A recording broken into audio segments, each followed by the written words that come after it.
Aba, lupit ngayon ng Washington Wizards. Eto, tinalo lang naman ang Sacramento Kings. Buhat mode si Jordan Poole at ito lupit din ng mga bottom players ngayon dito nga ng Wizards. Kasayaw-sayaw pa etong si JP at ito sabit na lang ngayon mga boss no, etong Sacramento Kings dito nga sa NBA play-in. Di lang yan, eto San Antonio Spurs tinalo rin etong Denver Nuggets. Ano-ano nga ba mga boss na nangyari dyan? Tara't pag-usapan natin yan.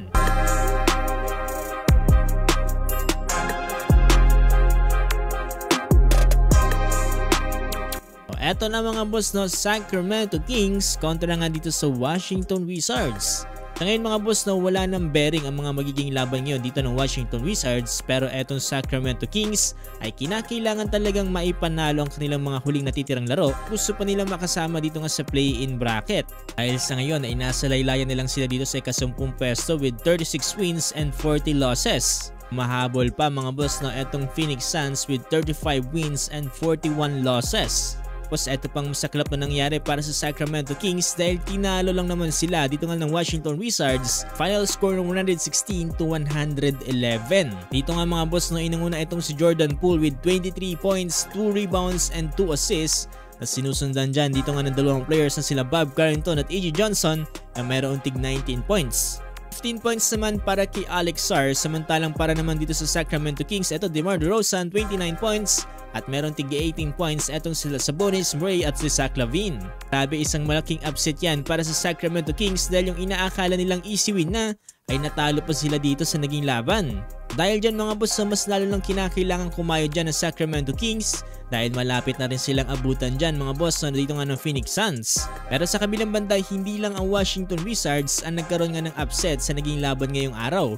Dahil etong San Antonio Spurs ay tinalo lang naman etong Denver Nuggets sa final score ng 113-106.